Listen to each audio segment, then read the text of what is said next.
안녕하세요. 1차 진료소입니다. 현재 코로나 바이러스가 지역사회 감염으로 넘어가서 급격히 확산되고 있는 상황입니다. 이전 영상에서 말씀드렸다시피 대략 6월에서 7월까지는 지속될 수 있다는 우려가 현실이 되어버렸습니다. 이에 따라서 본 영상을 추가로 제작하게 되었고 도움되시길 바랍니다. 먼저 코로나19 사태는 언제 끝날까요? 그리고 지금보다 더 확산될까요? 라는 질문이 있었습니다. 우리나라가 현재 방역을 잘 하고 있다고 판단이 되긴 하지만요. 안타깝게도 감염 경로가 모호한 감염자가 많아지는 상황으로 보아서 코로나19는 지역 감염 단계를 넘어서 대유행 단계로 넘어갈 것으로 보여집니다. 만약 이 단계가 된다면 현재까지는 역학조사를 통해서 감염 관리가 이루어졌지만 앞으로는 의료 자원이 부족하기 때문에 독감과 같이 감염자 치료 자체에 집중하는 단계로 넘어갈 수가 있을 것입니다. 만약 코로나19가 독감과 같은 유행병이 된다면 바이러스가 세대 세대를 거듭할수록 치사율은 점점 감소될 것입니다. 왜냐하면 바이러스가 치사율이 너무 높으면 숙주가 빨리 죽어버리면 전파력이 낮아지기 때문에 이러한 진화 과정을 겪게 됩니다. 과거의 모든 신종 바이러스들이 이러한 과정을 거쳐왔습니다. 이제 코로나19의 유행 기간을 예측해 보도록 하겠습니다. 이 예측을 위해서는 독감 바이러스의 유행 추이를 참고해보면 합리적이라고 생각이 됩니다. 그래서 미국 CDC 사이트의 자료를 참고해 보도록 하겠습니다. 미국의 CDC 사이트를 보시게 되면 디지즈와 컨디션, 질병과 상태에서 인플루엔자, 독감에 대한 내용이 있습니다. 우측에 보면 액티비티와 서베일런스라는 항목을 살펴보게 되면 이쪽 아래에 모탈리티, 사망률에 대한 자료가 그림과 같이 나와 있습니다. 여기를 클릭해서 보게 되면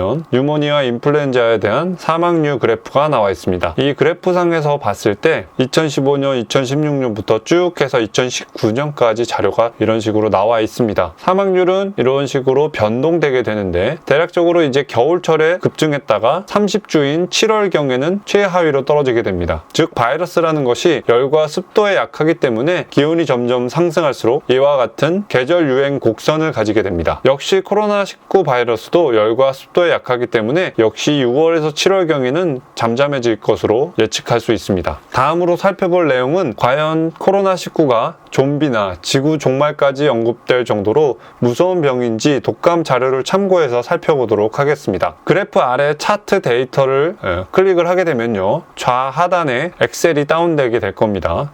이것을 열기를 해보면 각 연도별의 폐렴 및 인플루엔자 감염자와 사망률이 나옵니다. 이것은 미국 통계고요. 2020년 첫 주에 폐렴과 독감에 의해서 사망한 사람들의 사망률이 7.5%에 육박하는 것을 확인을 할 수가 있습니다. 그리고 지난 2019년 11월부터 2020년 2월 중순까지 꽤 거의 3,000명에 육박하는 독감으로 인한 사망자가 있는 것을 확인할 수가 있습니다. 독감으로 이처럼 많은 사람이 현재 사망하고 있지만 정작 이슈화되지 않고 있는 이유는 익숙한 병이기 때문입니다. 반면 코로나19라는 것은 새롭게 발병했기 때문에 사람들이 심한 두려움을 유발할 수밖에 없습니다. 하지만 시간이 서서히 지나면 독감과 같이 유행병 단계가 될 것이고 그때는 현재 과도한 두려움은 서서히 사라질 거라고 봅니다. 따라서 지구 종말이나 좀비를 언급할 만한 수준의 바이러스라고는 생각하지 않습니다. 두 번째로는 증상이 애매한데 굳이 선별진료소를 가야 하나요? 라는 질문이었습니다.